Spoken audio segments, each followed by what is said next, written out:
वो अपने limited resources को इस्तेमाल करके मैक्सिमम सेटिस्फेक्शन हासिल करेगा, ये उसका मेन ऑब्जेक्टिव होगा। कार्डिनल मेजरमेंट का मतलब ये है अहमद कि utility is measurable in figures, utility को हम मेजर कर सकते हैं और जिस यूनिट्स में हम उसको मेजर कर सकते हैं उसको हम कहते हैं यूटिल्स। क्लियर भाई? कंटिन्यूस कंजम्पशन का मतलब ये कि ये ला तब एप्लीकेबल होगा जब आप उस गुड को कंटिन्यूसली यूज करेंगे। फॉर एग्जांपल अगर आपको प्यास लगी है तो अगर आप सुबह एक गिलास पीते हैं पानी का और फिर दोपहर को और फिर शाम को, तो ये ला एप्लीकेबल नहीं होगा। जबकि ये ला उस टाइम एप्लीकेबल होगा जब आप उस यूनिट को कंटिन्यूसली यूज करें। फॉर एग्जांपल आपने अभी एक गिलास पिया, फिर दोबारा आपने एक गिलास पिया, तो इसका मतलब ये कि इसको आप कंटिन्यूसली यूज करें। उसमें मतलब टाइम गैप नहीं होना चाहिए। कंटिन्यूस कंजम्पशन का मतलब ये कि टाइम गैप्स नहीं होना, कंटिन्यूसली आप उसको कंज्यूम करोगे तो तब ये ला एप्लीकेबल होगा, अदरवाइज ये ला एप्लीकेबल नहीं होगा। क्वालिटी ऑफ प्रोडक्ट, क्वालिटी पर कोई कंप्रोमाइज नहीं होना चाहिए।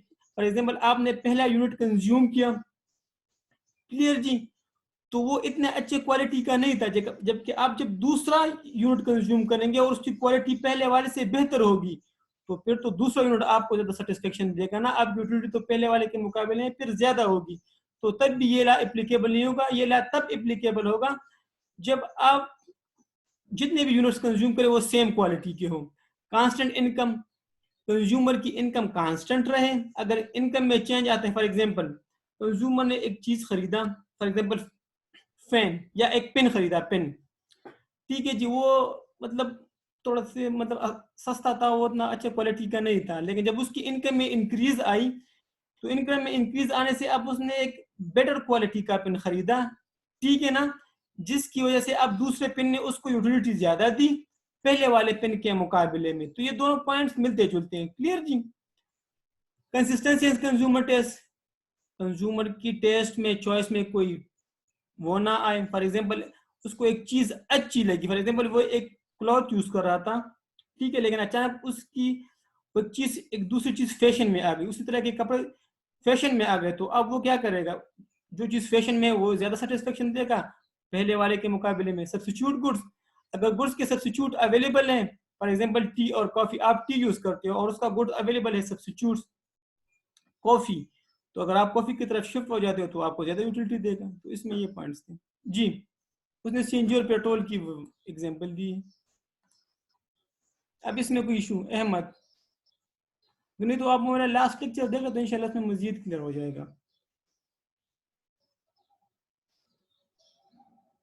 जी।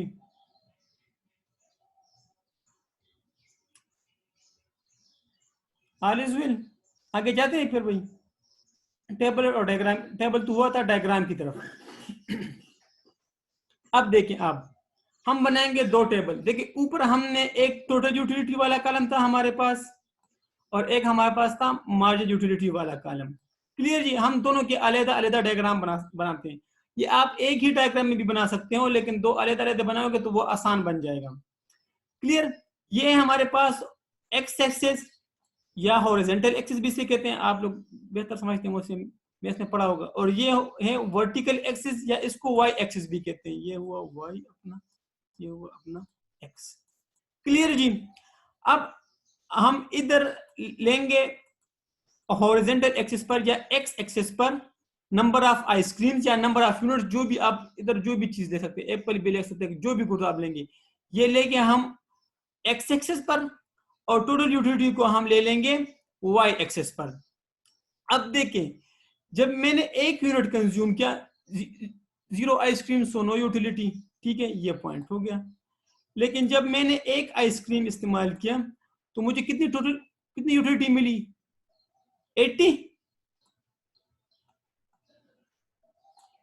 क्लियर जी? जब मैंने दूसरा इस्तेमाल किया तो मुझे मिली, ये मिल दूसरा, ठीक है, तो मुझे मिली 120। क्लियर? जब मैंने तीसरा इस्तेमाल किया तो मुझे मिली 1, ये 40। ये फिर इंशाल्लाह आप फुट वगैरह के थ्रू यूज करेंगे तो एक फिर इंशाल्लाह क्लियर है। क्लियर जी? जब मैंने फोर्थ यूज किया, फोर्थ,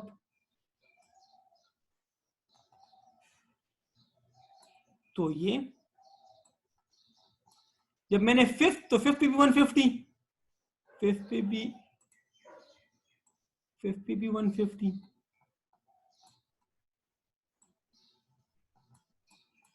जब मैंने सिक्स इस्तेमाल किया तो 145।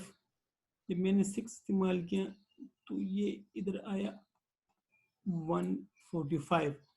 शुरू में आप देखें जैसे जैसे हम यूनिट्स कंज्यूम कर रहे थे तो हमारा जो कर्व था वो अपवर्ड की तरफ उसकी मूवमेंट थी और वो अपवर्ड की तरफ जा रहा था। जब मैंने फोर्थ यूनिट इस्तेमाल किया तो उसने भी मुझे 150 दिया। क्लियर जी। जब मैंने फिफ्थ आइसक्रीम यूज की तो उसने भी मुझे 150 दी। जब मैंने सिक्स कंज्यूम कर लिया तो उसने मुझे 145। तो फिर फिफ्थ आइटम के बाद मेरा कर्व डाउनवर्ड की तरफ उसकी मूवमेंट शुरू हो गई। क्लियर जी। तो शुरू में टोटल यूटिलिटी तो बढ़ती रहती है, लेकिन एक पॉइंट ऐसा आ जाता है जहां आपकी टोटल यूटिलिटी मैक्सिमम होती है, ठीक है, और उसके बाद आपका कर्व नीचे की तरफ मूव कर लेता है। क्लियर। तो एक ये पीक पॉइंट है, ये वाला, ये नहीं 150 वाला पीक। इसके बाद हमारा डाउनवर्ड स्लोपिंग शुरू हुआ। क्लियर। तो इस डायग्राम में कोई इशू, ये वही टेबल से बना है इससे जी। इस डायग्राम में कुछ टेबल अगर क्लियर हो तो डायग्राम बनाना इंशाल्लाह फिर मसला नहीं होगा। ये पूछा भी है उसने पेपर में, अभी मैं पेपर डिस्कस करूंगा तो क्लियर हो जाएगा। जी जी, अहमद, शमीन, अजहर, साकिब जी, इकरा, खाकान, सलमान, साकिब जी भाई।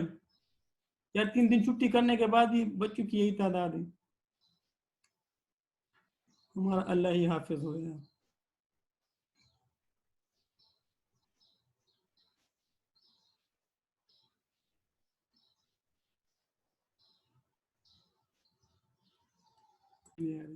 चलो शुरू किया दिन ने, पहले अटेम्प्ट हैं। कल रिजल्ट है ना आपके सीनियर्स का, एंजॉय करें आप लोग।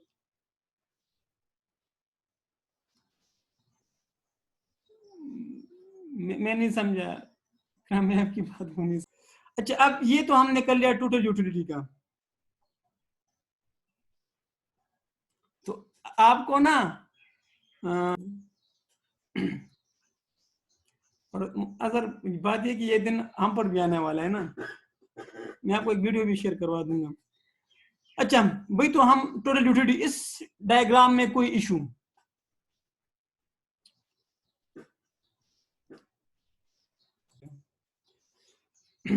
अच्छा, अब हम पढ़ते हैं वही मार्जिनल यूटिलिटी के रेफरेंस से।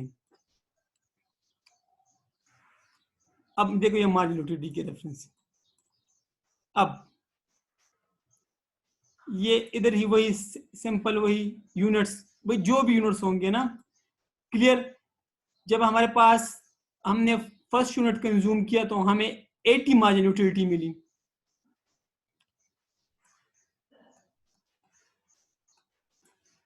क्लियर। जब हमने दूसरा यूनिट कंज्यूम किया तो हमें मिला 40। ये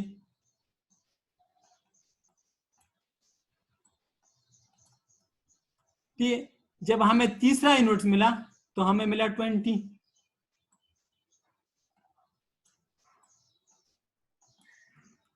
जब हमें चौथा, ठीक है, तो मार्जिनल यूटिलिटी मजीद गिर गई और वो ये 20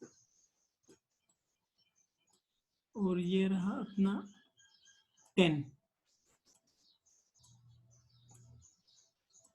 थोड़ा सा फिर आप कोशिश करें कि डायग्राम अच्छी बनाए थोड़ा सा। क्लियर जी। फिफ्थ पे हमारे पास 0, इधर ये सॉरी ये 4। फिफ्थ पे हमारे पास 0 और 6 पे हमारे पास नेगेटिव यूटिलिटी। ये रहा 6। तो 6 पे हमारे पास ये -5। क्लियर जी। तो अब ये काइंडली ये इधर भी थोड़ा सा ये क्वाड्रेंट बना दे आप लोग। तो कहने का मतलब ये है कि जब हमारे पास मार्जिनल यूटिलिटी 0, देखो 5 पे 0 है ना, 5 पे हमारे पास 0, तो टोटल यूटिलिटी क्या है? मैक्सिमम। ठीक है, मैंने उस दिन आपसे कहा था ना कि जब आपकी मार्जिनल यूटिलिटी जीरो होगी under law of diminishing marginal utility, जब आपकी मार्जिनल यूटिलिटी जीरो होगी तो आपकी टोटल यूटिलिटी मैक्सिमम होगी। और मैक्सिमम पॉइंट से जो मैक्सिमम पॉइंट होगा, फिर उसके बाद अगर आप एडिशनल यूनिट इस्तेमाल करोगे तो वो फिर आपको नेगेटिव यूटिलिटी देगा। जी, तो इन दो पॉइंट्स में, दो डायग्राम में कोई इशू? अब हो जाएगा ना इंशाल्लाह, बना लेंगे ना आप लोग घर में?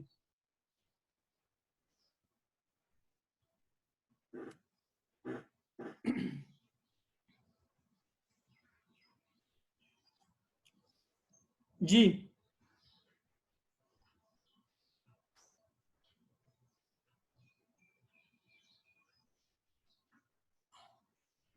खामोशी को क्या मैं क्या समझू? एग्रीमेंट, साइलेंस इज एग्रीमेंट, पढ़ा है ना बिजनेस लॉ में, बी लॉ में शायद पढ़ा होगा, silence is an agreement.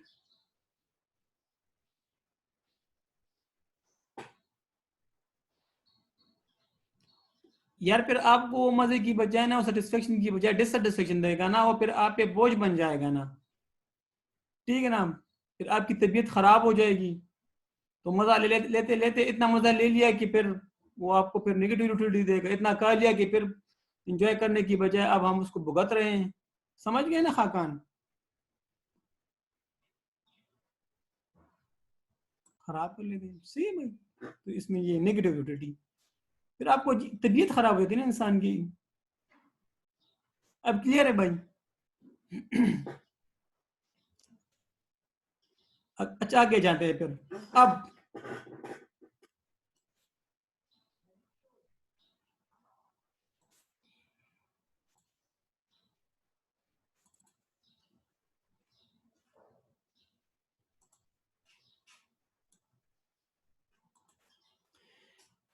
Definition of law of diminishing marginal utility, मैंने आपसे कहा था ना, मैं ये करवा दूंगा। ठीक है जी। So if other thing remaining the same, मैं, ठीक है, a consumer increases the use of a commodity, of the utility of every unit will be less than the utility of the previous unit। यार अगर बाकी चीजें same की same रही, अगर एक कंज्यूमर एक प्रोडक्ट की कमोडिटी को यूज करेगा और जैसे जैसे उसमें इंक्रीज आता जाएगा, जो एडिशनल यूनिट होगा वो आपको कम यूटिलिटी देगा प्रीवियस के मुकाबले में। तो ये डिफिनेशन आप इधर से भाई याद कर ले। ठीक है, वो इतना वो किताब वाला मुश्किल है थोड़ा सा। अच्छा, अब हम आज डिफिनेशन में कोई इशू पढ़ ले। अगर आप इस टर्मिनोलॉजी में समझ नहीं आती या आपको समझ नहीं आ रही है तो मैं समझा दूंगा। ठीक है, तो वो किताब वाली डिफिनेशन थोड़ी सी मुश्किल है, ये याद रख लो, बस लिख लें। एक्सेप्शंस या इसको लिमिटेशंस भी कहते हैं। जो चीज एजम्पशन को नेगेट करती है, जो चीज एजम्पशन के अगेंस्ट चलती है, उसको हम कहते हैं एक्सेप्शन। ठीक है जी।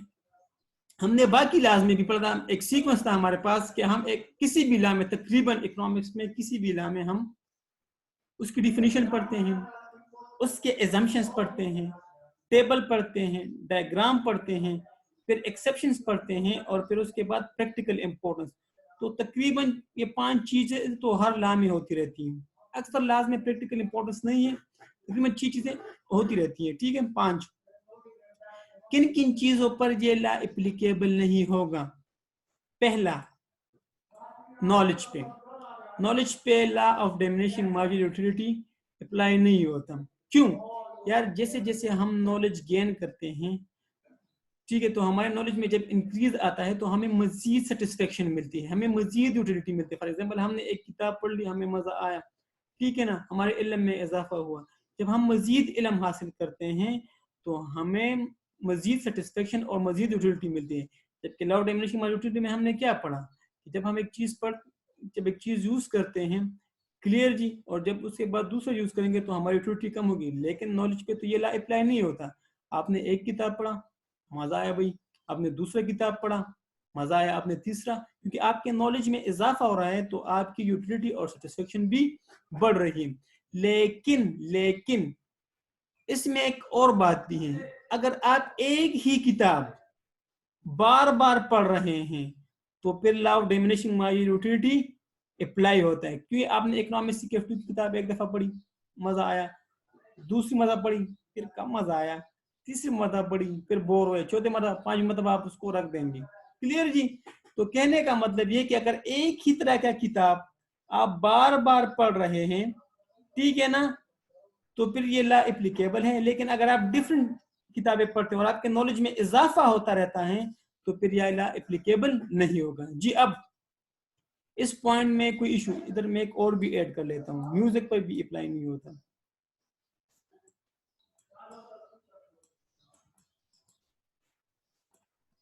जी। पहले पॉइंट्स में कोई इशू जी? खाकान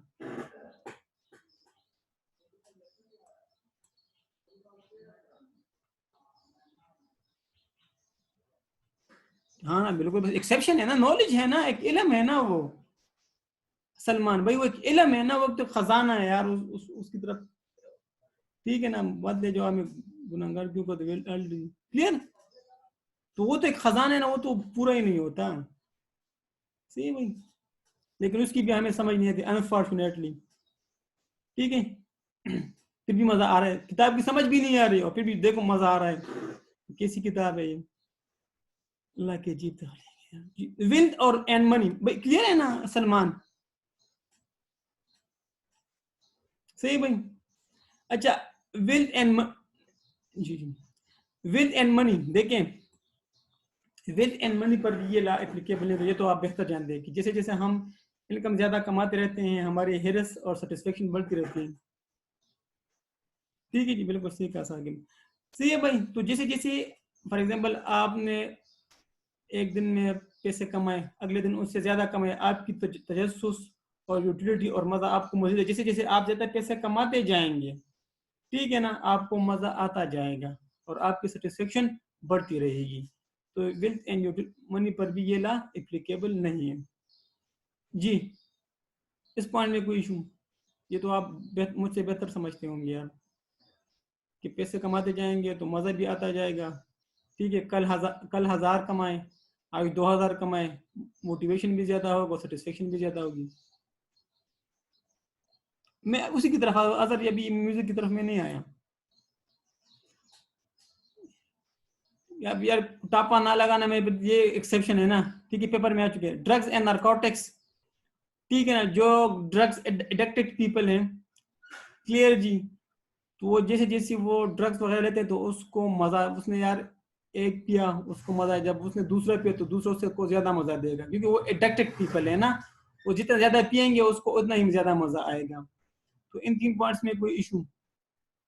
ये अब यहाँ तक अपने सवाल टाइप करते जाए। ये तीन पॉइंट्स क्लियर है कि नहीं? कंसेप्ट क्लियर होना चाहिए। ये आपकी किताब में नहीं है, ठीक है, कुछ आपकी किताब में नहीं, मैंने किसी और किताब से उठाए हैं,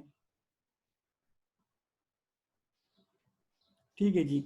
रियर आर्टिकल एंड कलेक्शन, कुछ लोगों को पुरानी चीजों को कलेक्ट करने का शौक होता है, जिस तरह वो कॉइन्स नहीं होते थे पुराने जमाने के कॉइन्स, ठीक है ना, या जो जो लिफाफे पे जो स्टैंप लगा देते हैं, जो स्टैंप्स वगैरह होते हैं, ठीक है ना, कुछ लोगों को उसका शौक होता है।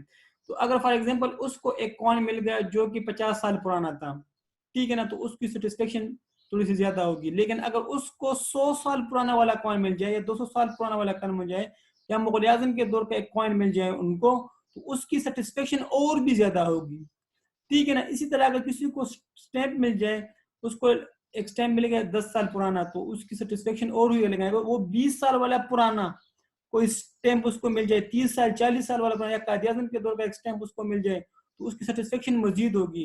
तो इन चीजों पर भी ये ला एप्लीकेबल नहीं। कुछ को एंटीक जमा करने का शौक होता है, ठीक है ना, तो अगर उसको एक एंटीक मिल जाए तो उसकी सेटिस्फेक्शन और होगी। अगर उसको पुरानी एंटीक मिल जाए बहुत पुरानी, तो उसकी सेटिस्फेक्शन पहले वाले से ज्यादा होगी।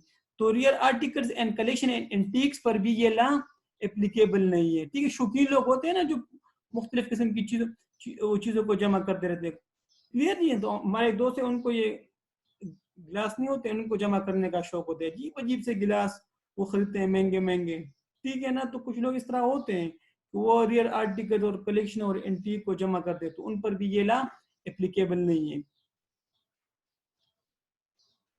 आर्टिकल्स ऑफ फैशन, एक चीज अगर फैशन में हो, ठीक है ना, फॉर एग्जांपल आप एक पहन रहे थे कोई ड्रेस वगैरह, ठीक है, वो अब आउटडेटेड हो गई, ठीक है ना। और एक चीज फैशन में आ गई तो जो चीज फैशन में है उसकी यूटिलिटी पहले वाले से ज्यादा होगी जो आउटडेटेड है। क्लियर जी।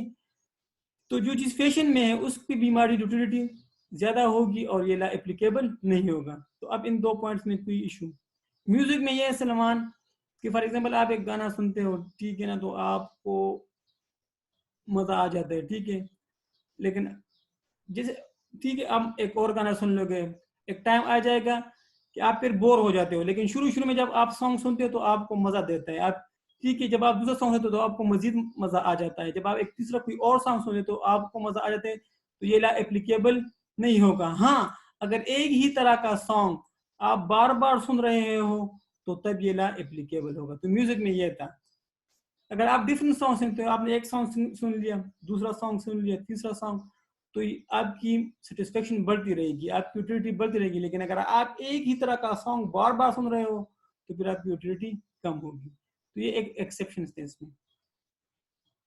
अब पूछिए, अब अपने सवाल टाइप करो, चाहे 2 मिनट ले और पूछे, इंपॉर्टेंट है, पेपर में आ चुका है ये।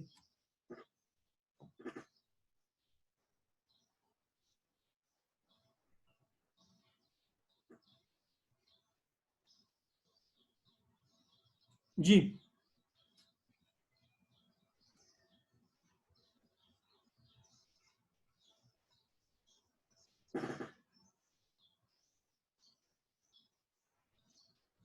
अगर आप म्यूजिक में कोई इशू है कि नहीं, म्यूजिक के पॉइंट में।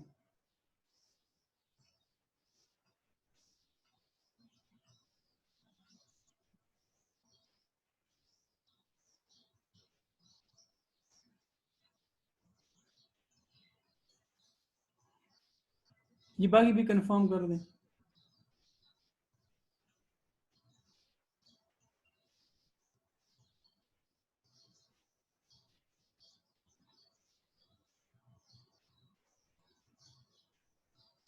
ठीक है, चलिए प्रैक्टिकल इंपॉर्टेंस की तरफ चलते हैं। अच्छा, प्रैक्टिकल इंपॉर्टेंस की चलने की तरफ मैं इसी पेज पे आपको इसके सवाल सॉल्व करवा लेता हूँ। पास्ट पेपर में ये देखिए, पास्ट पेपर अभी तक इस चैप्टर में हमने जो पढ़ा उससे जो पास्ट पेपर आ चुके हैं ना, तो ये देखें, describe the law of diminishing marginal utility. Law of diminishing की डिफिनीशन लिख ले आप लोग। ठीक है, 7 मार्क्स का सवाल है, तो 7 को आप मल्टीप्लाई कर ले 1.8 से, तो 7×7=56, तो 12.6 मिनट्स, तकरीबन 13 मिनट्स। ये सवाल 13 मिनट्स में होना चाहिए। क्लियर जी। कब आया भाई? स्प्रिंग 2017 में। Support you answer with the help of schedule and diagram. तो भाई मेरे शेड्यूल भी, ये डिफिनीशन आपने लिख दी। क्लियर जी। Support you answer with the help of schedule and diagram. Schedule भी हमने आपकी किताब में है डिस्कस किया, ठीक है जी। या टेबल शेड्यूल या टेबल और डायग्राम भी, और उसको आप एक्सप्लेन कर ले बस। इस सवाल में कोई इशू हो जाएगा ना भाई? आसान है ना, है ना? मजेदार सा सवाल।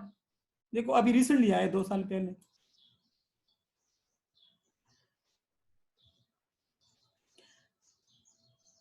Describe the limitation of law of diminishing marginal utility. 5 marks का सवाल, तो भाई ये आपके सामने। लेकिन उसने कहा है डिस्क्राइब, मैंने तो इधर लिस्ट लिखा है ना, सिर्फ लिस्ट। तो आप लोगों ने 3-3, 4-4 लेक्चरों में हर एक को एक्सप्लेन करना होगा। बहुत ज्यादा नहीं कि आप लिखते जाएं बस। 5 मार्क्स का सवाल है, तो 5 को अगर मैं 1.8 से मल्टीप्लाई करूँ, मैं इसलिए बार बार आपको बताऊँ कि आपकी ये आदत बन जाए। 5 सो 9 मिनट्स।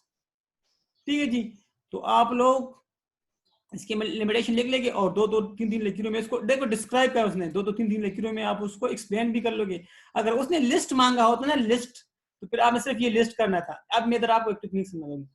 अगर आपके पास पेपर में टाइम नहीं है और आप कोई और सवाल भी रहता है और आपको वो सवाल भी आ रहा हो, और आपको ये खदशा है कि अगर मैं ये सवाल कर लेता हूँ तो मेरा वो सवाल रह जाएगा, ठीक है ना, तो फिर आप, अगर आप कहते हो कि मैं इसको एक्सप्लेन करूंगा तो ये दूसरा सवाल मेरा रह जाएगा, तो फिर आप सिर्फ उसको लिस्ट ही कर दें, तो कम से कम 5 में से तो 2-3 मार्क्स तो मिल जाएंगे ना आपको। क्लियर भाई?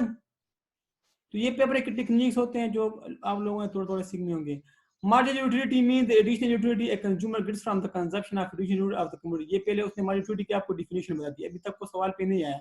अब वो मांग क्या क्या रहा है।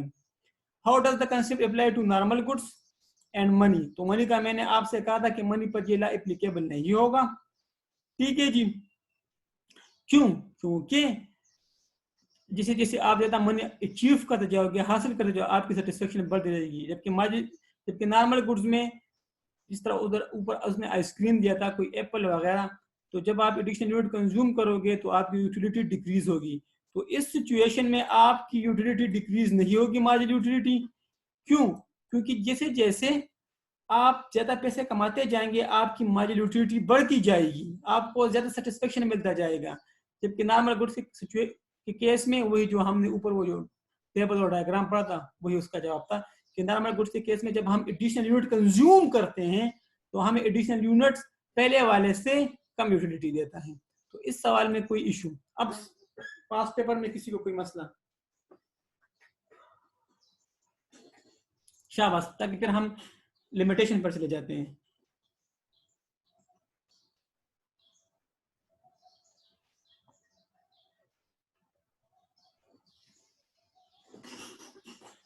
जी जी, अजहर, सलमान, शमीम, अहमद, नो मसला। ठीक है सलमान। अब हम आ जाते हैं लिमिटेशन की तरफ।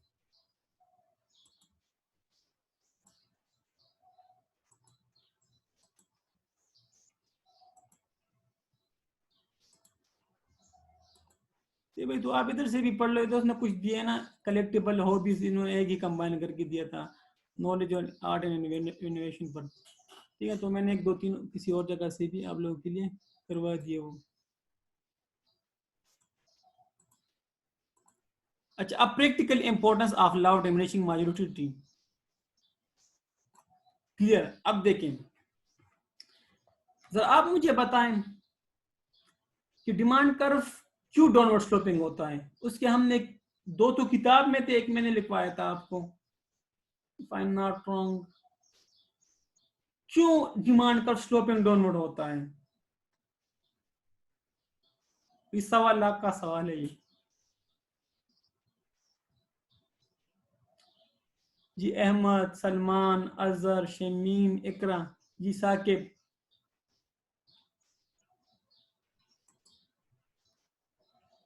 इमरान।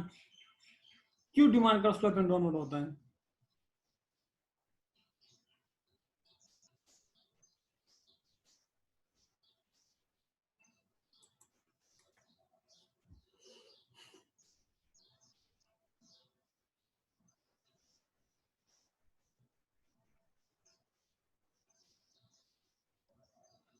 भाई क्या कर रहे हो? टम्बम का फार्मूला बना रहे हो? कितना टाइम दे रहे हो आप लोग?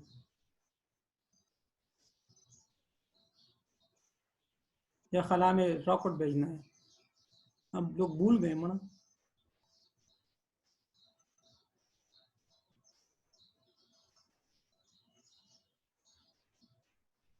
भाई दो तो किताब में देख, मैंने भी लिखवाया था आप लोगों को। मैंने कहा जब हम लोग डायमेंशन हमारी यूटिलिटी पढ़ेंगे तो तीसरा पॉइंट उधर क्लियर होगा।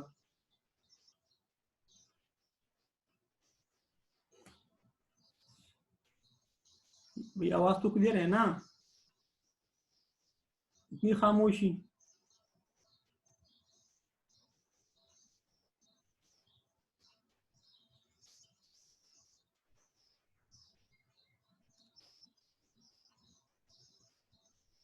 लेकिन कुछ वजूहत थी ना, वो कुछ रीजंस थे वाई डिमांड कर स्लोपिंग डाउनवर्ड।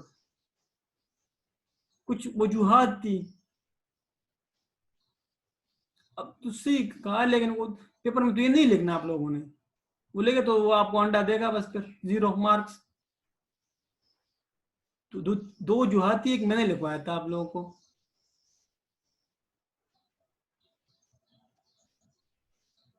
भूलना नहीं है ना आप लोग।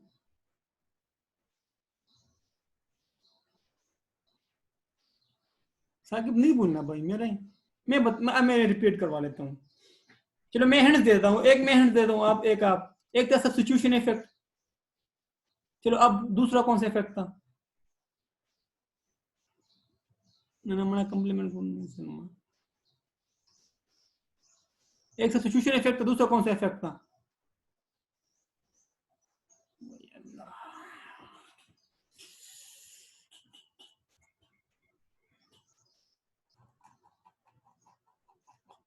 हाँ, इनकम इनकम इफेक्ट, सही अहमद, गुड, सही टारगेट किया।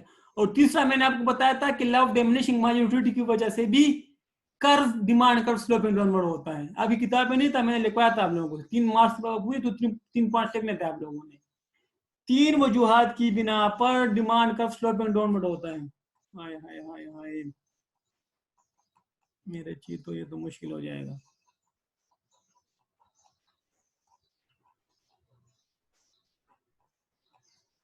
एक मिनट मुझे दे दो यार, के बंदो, चीजों को भूलना नहीं ना यार, ये बोलोगे मजा नहीं आएगा फिर।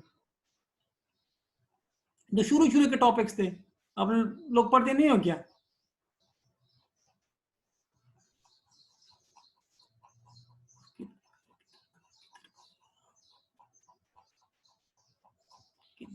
यार आप लोग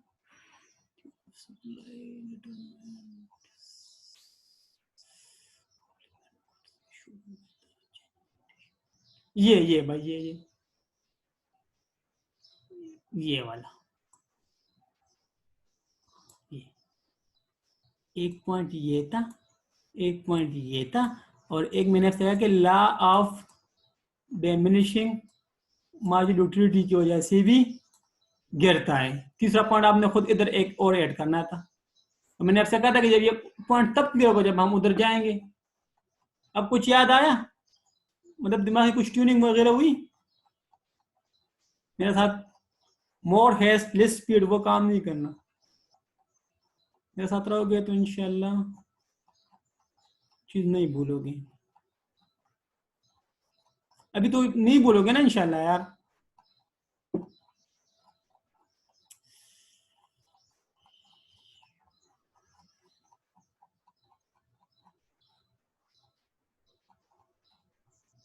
ठीक है, गुड, चीजों को भूलना नहीं है भाई। इस पे भी मैं आपको एक वीडियो शेयर करवाऊंगा। अच्छा देखें, अब law of diminishing marginal utility हमें बताता है कि क्यों डिमांड का स्लोपिंग डाउनवर्ड होता है। लॉ ऑफ डिमिनिशिंग की प्रैक्टिकल इंपॉर्टेंस ये होती है कि क्यों डिमांड का स्लोपिंग डाउनवर्ड होता है। देखें, जब आप एक प्रोडक्ट कंज्यूम करते हैं और उससे आप एडिशनल जब प्रोडक्ट कंज्यूम करोगे तो आपकी मार्जिनल यूटिलिटी डिक्रीज होगी, तो आप तब उस प्रोडक्ट को खरीदोगे जब उसकी प्राइस गिरेगी। जब उसकी प्राइस गिरेगी तो तब आप उसकी डिमांड करोगे। फॉर एग्जाम्पल, आपने एक प्रोडक्ट कंज्यूम किया, उसकी आपको मार्जिनल कम लगी, आप मजा नहीं आ रहा आपको, तो आप वो प्रोडक्ट तब खरीदोगे जब उसकी प्राइस में डिक्रीज आया, क्लियर जी, तब आप उसकी डिमांड में इंक्रीज करोगे। तो लॉ ऑफ डिमिनिशिंग, ये सेम यही बात अगर आपको अभी याद आया हो तो मैंने सेम इस तरह की बात की थी। इसलिए लॉ ऑफ डिमिनिशिंग मार्जिनल हमें बताता है कि क्यों डिमांड कर स्लोपिंग डाउनवर्ड होता है। वाई डिमांड कर स्लोपिंग डाउनवर्ड? जब एक प्रोडक्ट आप कंज्यूम करोगे, आप उससे मार्जिनल हासिल करोगे, तो हर एडिशनल यूनिट की मार्जिनल कम होगी, तो तब आप वो प्रोडक्ट खरीदोगे जब उसकी प्राइस में डिक्रीज आएगा। पहले पॉइंट्स में कोई इशू, सेम ये रिपीटिशन है, पहले मैंने बताया भी था आप लोगों को। आप अगर वो लेक्चर देखें तो इंशाल्लाह होप सो क्लियर हो जाएगा। जी,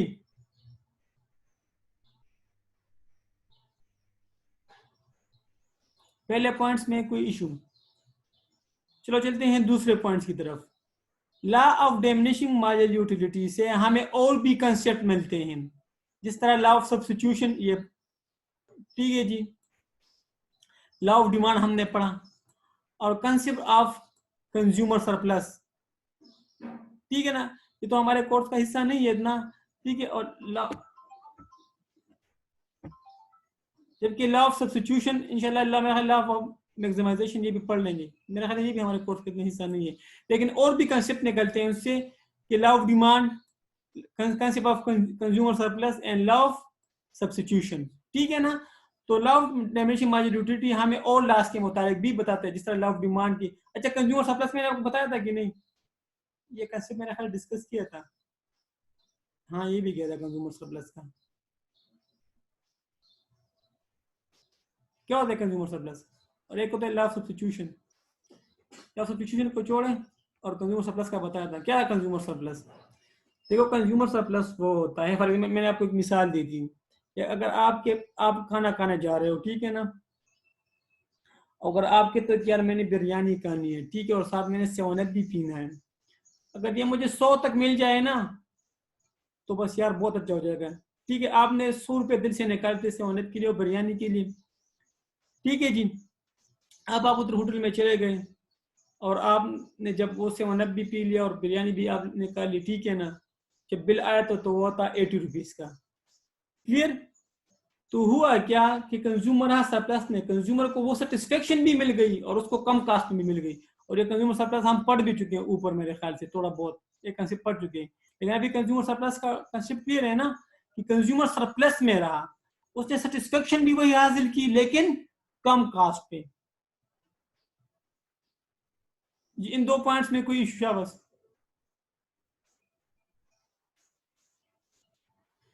अच्छा जी जी, कुछ पूछना है तो?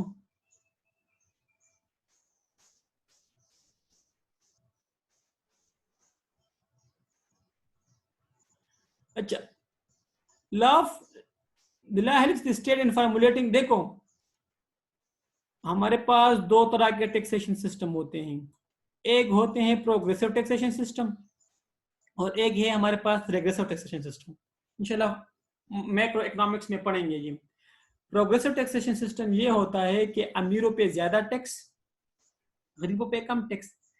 रेग्रेसिव टैक्सेशन सिस्टम कहता है कि अमीरों पे कम टैक्स, गरीबों पे ज्यादा टैक्स। गरीब तो वैसे भी कर गए, ठीक है ना, तो गरीबों को खत्म करो तो गुर्बत खुद ब खुद खत्म हो जाएगी। क्लियर जी? इंशाल्लाह ये मैक्रो इकोनॉमिक्स में पढ़ेंगे। लेकिन इधर मैं आऊँ प्रोग्रेसिव टैक्सेशन का, कि प्रोग्रेसिव टैक्सेशन कहते हैं कि अमीरों पे ज्यादा टैक्स और गरीबों पे कम टैक्स। देखो याद रखें, मैं आपको एक मिसाल देता हूँ। अगर एक फॉर एग्जांपल आप लोग स्टूडेंट हो, आपको इंशाल्लाह कैफ वगैरह कर लोगे तो आपको 10-12 हज़ार रुपये स्टिपेंड वगैरह मिलेंगे, ठीक है ना। अब अल्लाह ना करे एक बंदे से 1000 रुपये गिर गए और उसकी स्टिपेंड है 10,000 रुपये, तो उसका तो पूरा बजट हिल जाएगा। क्लियर? तो कहने का मतलब ये कि, और इसी तरह अगर एक बंदा है वो CFO क्वालिफाइड और उसकी तनख्वाह 3-4-5 लाख रुपए, अगर उससे 10,000 रुपये गुम जाए तो वो उतना खफा नहीं होगा, बजाय वो वाला जिसकी इनकम 10,000 रुपये है। ठीक है, तो अमीरों के लिए पैसे की मार्जिनल यूटिलिटी कम होती है, जबकि गरीबों के लिए पैसे की मार्जिनल यूटिलिटी ज्यादा होती है। अगर उनसे गुम जाए तो वो तो बेचारा डिस्टर्ब हो जाएगा, लेकिन अमीरों से गुम जाए तो वो इतनी परवाह नहीं करते। तो अमीरों के लिए मार्जिनल यूटिलिटी मनी की कम, जबकि गरीबों के लिए मार्जिनल यूटिलिटी मनी की ज्यादा होती है। क्लियर? तो इसी कंसेप्ट को मद्देनजर रखते हुए हुकूमत क्या करेगा, वो कहेगा कि यार अगर हम अमीरों पे ज्यादा टैक्स भी लगा लेंगे ना तो वो हमें ज्यादा टैक्स खुशी खुशी से दे देंगे, क्योंकि उसके लिए टैक्स देना कोई इतना मसला नहीं है, क्योंकि वो ऑलरेडी इतना पैसा कमा रहे हैं। जबकि गरीबों पे कम टैक्स लगाएंगे, क्योंकि अगर हम उस पर थोड़ा सा भी टैक्स लगाएंगे ना, थोड़ा ज्यादा टैक्स भी लगाएंगे तो वो डिस्टर्ब हो जाएंगे। क्लियर जी? तो ये कंसेप्ट था, ताकि अमीरों पे ज्यादा टैक्स लगाएं, गरीबों पे कम टैक्स लगाएं, ताकि वो डिस्ट्रीब्यूशन, अनइक्वल डिस्ट्रीब्यूशन जो क्या है ना वो कम हो और अमीर और गरीब एक दूसरे के करीब आ जाए। अब जी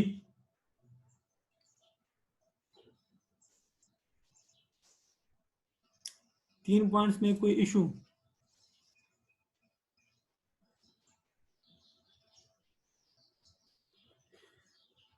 जी yes Khan. The law also help in price determination as the price of commodity depend upon the utility derived from it। देखें ये हमें प्राइस डिटर्मिनेशन में भी हेल्प करता है। प्राइस डिटर्मिनेशन क्या था ये हम तो पढ़ चुके हैं ना ये, ठीक है जी। सो अगर एक फॉर एग्जांपल एक प्रोडक्ट की यूटिलिटी कम है, ठीक है ना, अब एक प्रोडक्ट कंज्यूमर को वो यूटिलिटी नहीं दे रहा या कंज्यूमर उस प्रोडक्ट से यूटिलिटी हासिल नहीं कर रहा, तो वो क्या करेगा, वो उसकी डिमांड कम कर देगा। उसके मुकाबले में प्रोड्यूसर क्या करेगा, अगर प्रोड्यूसर अपने प्रोडक्ट की सप्लाई बढ़ाना चाहता है तो उसको फिर प्राइस कम करना पड़ेगी, ठीक है। क्योंकि उधर तो अगर एक प्रोडक्ट से मुझे एक कंज्यूमर को यूटिलिटी नहीं मिल रही या उसको कम यूटिलिटी मिल रही है, ठीक है ना, तो वो क्या कर लेगा, वो उस प्रोडक्ट की डिमांड कम कर देगा, ठीक है ना, उस पर पैसे खर्च नहीं करेगा। उधर प्रोड्यूसर क्या कर लेगा, प्रोड्यूसर कहेगा कि यार मेरे प्रोडक्ट की तो डिमांड कम हो गई, अब कंज्यूमर नहीं लेना चाहता, तो मैं क्या करूं, अगर मैंने ज्यादा यूनिट्स बेचने हैं, मैंने सेल करने हैं, तो मुझे अब प्राइस को कम करना पड़ेगा ताकि कंज्यूमर अट्रैक्ट हो और कम प्राइस के मेरे प्रोडक्ट को खरीद ले। तो ला हमारे हमें प्राइस डिटर्मिनेशन में भी हेल्प करता है। जी, इन पॉइंट्स में कोई इशू, ये एक दो दफा शायद आए थे, इसको आप इग्नोर ना करें, आसान है जी। ठीक है, ऐसा ना हो कि पेपर में आ जाए 3-4 मार्क्स के लिए और अल्लाह ना करे आप मार्क्स को लूज कर लो। जी, अब कोई सवाल यहाँ तक शाबाश पूछे।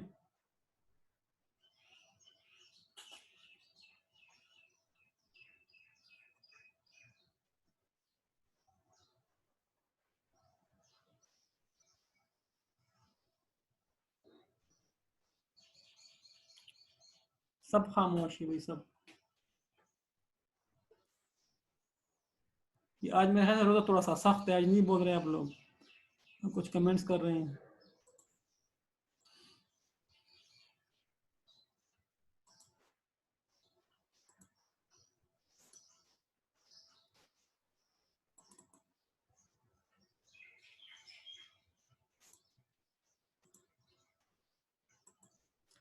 सही जी, तो हमने यूटिलिटी एनालिसिस में ये पार्ट भी कर लिया, क्लियर। यूटिलिटी की डिफिनीशन पढ़ ली, हमने टोटल यूटिलिटी को पढ़ लिया, मॉडल यूटिलिटी को पढ़ लिया, फिर हमने कार्डिनल अप्रोच में law of diminishing marginal utility पढ़ ली, ठीक है। अब कल हम इंशाल्लाह जिंदगी रही तो law of equal marginal utility पढ़ेंगे, तो हमारा अप्रोचेस का ये साइड तो अल्हम्दुलिल्लाह कंप्लीट हो जाएगा। फिर ऑर्डिनल में डिफरेंस करो बजट लाइन, ये फिर इंशाल्लाह ऐसा ऐसा पढ़ेंगे। अब कोई सवाल जी?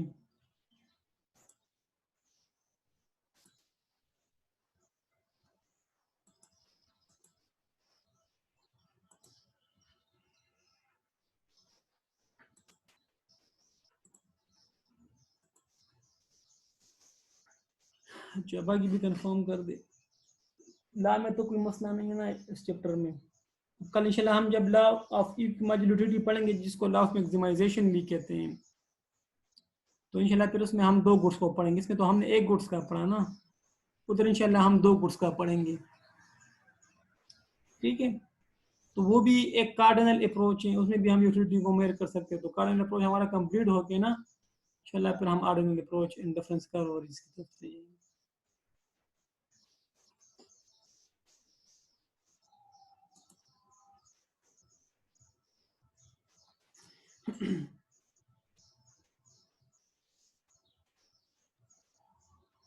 बच्चे क्यों कमा रहे हैं यार, क्या क्या वजह है, कोई पता है आप लोगों की नहीं?